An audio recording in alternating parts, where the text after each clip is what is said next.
இல்லைன்னா வேற யாரு அண்ணன் சிவகார்த்திகேயன் அவர்களுக்கு மீண்டும் ஒரு முறை ஒரு பெரிய கைத்தட்டல் கொடுக்க வேண்டியது ஆசை.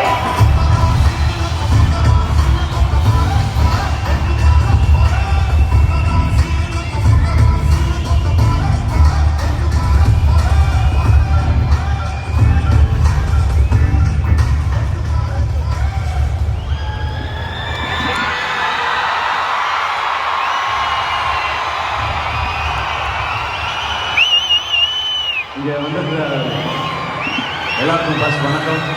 என்னோட மദ്രാസ് டீம், ப்ரெஸ், மீடியா, தானு சார், ஆர்பி சௌத்ரி சார், இங்கே வந்திருக்கிற கெஸ்ட்ஸ், ஃபேமிலி, இங்கே இருக்க ஸ்டூடெண்ட்ஸ் எல்லாருக்கும் வணக்கம்.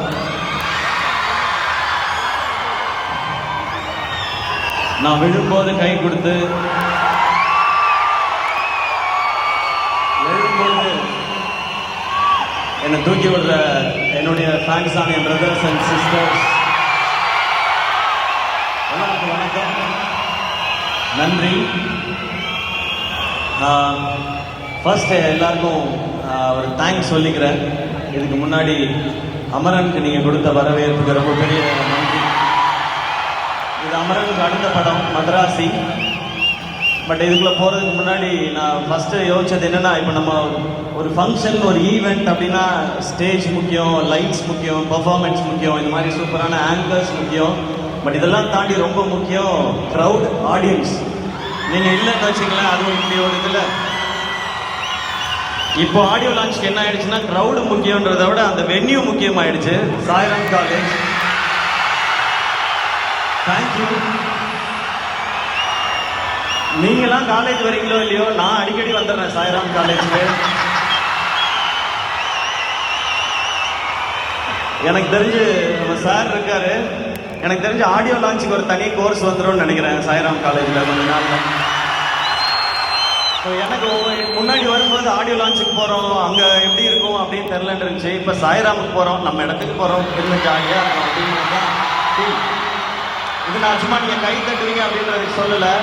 இங்கே இருக்கிற இந்த ஹீட்டில், இந்த வேர்வையில் கடந்த 4 மணி நேரமாக நீங்கள் ஒரு எனர்ஜி கொடுத்துட்டு இருக்கீங்கல்ல, வேற லெவல். ஸோ இங்கே இன்னைக்கு மதராசி ஆடியோ லான்ச். இந்த படத்தை பற்றி பேசுறதுக்கு முன்னாடி நான் ஒரு சின்ன ஃப்ளாஷ்பேக் மட்டும் போயிட்டு வரேன். 2014 போயிட்டு வரேன். ஒரு 14 வருஷம் முன்னாடி, 12 ஒரு 14 வருஷம் முன்னாடி நான் வந்து ஆங்கராக இருந்த டைம். அப்போ வந்து 7ஆம் அறிவு படம் ரிலீஸ்.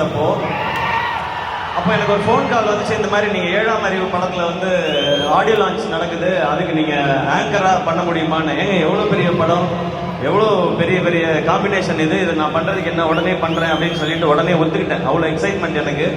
அப்புறம் ஒரு 2 நாளில் திரும்ப ஃபோன் வந்துச்சு, இல்லைங்க அது கரெக்டாக வராதுன்னு நினைக்கிறேன், அது வந்து ஒரு ஹீரோ வச்சு போகலான்னு முடிவு பண்ணிட்டாங்க, அதனால நீங்கள் அதில் ஆங்கரிங் பண்ண முடியாது, ஸ்கிரிப்ட் பண்ணுறீங்களான்னு கேட்டாங்க. நான் சொன்னேன், இவ்வளோ பெரிய படத்தில் ஏதாவது ஒரு பார்ட்டாக இருந்தால் கூட எனக்கு ஓகே தான், அதனால் நான் வந்து பண்ணுறேன்னு சொன்னேன். அந்த ஷோ வந்து ஜெய் அண்ணன் ஹோஸ்ட் பண்ணாங்க, எனக்கு அவரை ரொம்ப பிடிக்கும். அதனால நான் இந்த மாதிரி ஒரு ஈவெண்ட் ஸ்டேஜுக்கு பின்னாடி சைடில் நின்று ஜெய் அண்ணனுக்கு வந்து நெக்ஸ்ட் லிங்க் சொல்லிகிட்டே இருக்கணும். அந்த கேப்பில் வந்து நான் பார்த்தா சூர்யா சார் உட்காந்துருக்காங்க, முருகதாஸ் சார் உட்காந்துருக்காங்க, பக்கத்தில் உதயநிதி ஸ்டாலின் சார் உட்காந்துருக்காரு, செம்ம க்ரௌடு எல்லாமே இருக்குது. அந்த கேப்பில் தான் அது தெரிஞ்சுக்கிட்டே இருந்தது. அதுவே எனக்கு அவ்வளோ சந்தோஷம். அந்த ஆங்கரிங் சான்ஸ் நான் எதிர்பார்த்தது எதுக்கான, இன்னைக்கு ஒரு சான்ஸ் கிடைச்சிருந்தா நம்மளோட திறமையெல்லாம் ஏதாவது காமிச்சு முருகதாஸ் சார் படத்தில் ஏதாவது ஒரு ரோல் வாங்கிடலாமா அப்படின்னு ஆசையோட தான் வந்தேன். ஆனால் ஸ்டில் அந்த ஷோவை நான் என்ஜாய் பண்ணேன். அப்படியே ஒரு சில வருஷம் கழிச்சு இன்னொரு ஃபோன் கால் வந்தது. முருகதாஸ் சாரோட ஏஆர் முருகதாஸ் ப்ரொடக்ஷன்ஸில் ஒரு படம் பண்ணுறாங்க, அவருடைய அசிஸ்டண்ட்டை வச்சு நீங்கள் ஹீரோவாக நடிக்கணும்னு சொல்கிறாங்க. அடடே இதுக்கு தானே நம்ம ஆசைப்பட்டோம், நம்ம ரெடின்னு சொல்லி போனேன். அதுதான் அந்த மான்கராத்தே படம்.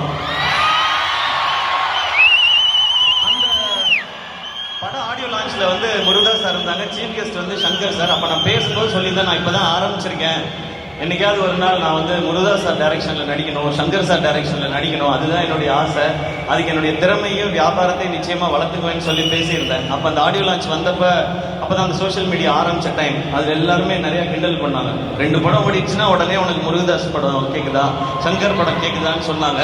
ஆனால் அன்றைக்கி ஒரு நம்பிக்கை மட்டும் இருந்துச்சு, விடாமல் உழைச்சா என்றைக்கோ ஒரு நாள் அது நடந்துரும்ன்ற நம்பிக்கை இருந்துச்சு. நீங்கள் கை தட்டிக்கிட்டே இருந்தீங்க, நான் ஓடிக்கிட்டே இருந்தேன். இன்னைக்கு மதராசி ஏஆர் முருகதாஸ் சார் டைரக்ஷன்ல நான் ஹீரோ இங்க நின்று பேசிட்டு இருக்கேன். இது நான் மட்டும் உழைச்சு அப்படி பண்ணிட்டு எல்லாம் கிடையாது. நம்மால் ஒருத்தன் ஓடுறான்டா, அவனை தட்டி கொடுறா, தூக்கிட்டு போகணுண்டான்னு சொல்லி நீங்க எல்லாரும் கை தட்டி என்ன தூக்கிட்டு வந்தீங்க, நீங்க வச்சிருக்கீங்க. அந்த எனர்ஜியோட தான் இந்த படத்துல நான் வேலை பார்த்திருக்கேன். ஏஆர் முருகதாஸ் சார், நீங்க வந்து எல்லா ஹீரோஸ்க்கும் உங்களோட நடிக்கணும்னு ஆசை சார். ஏன்னா உங்களுடைய படங்கள் அந்த மாதிரி. உங்களுடைய முதல் படம் தலையோட தீனா, அவருக்கு தலையான டைட்டில் கிடைச்ச படம். அந்த ஃபர்ஸ்ட் ஷாட் ஞாபகம் இருக்கு. அவர் அந்த தண்ணியில அவருடைய கால் ஷாட் ஒன்று வரும், ஒரு கண்ணாடி ஒன்று உடஞ்சிருக்காங்க, அவர் கண்ணு ஷாட் ஒன்று வரும், அது எனக்கு ஞாபகம் இருக்கு. அதுக்கடுத்து நீங்க கேப்டனை வச்சு ரமணா பண்ணீங்க. அது வரைக்கும் நம்ம பார்த்த கேப்டன் வேற. ஒரு மாஸ் ஹீரோவா இருந்த கேப்டனை மாஸ் லீடரா மாத்தினது ரமணா.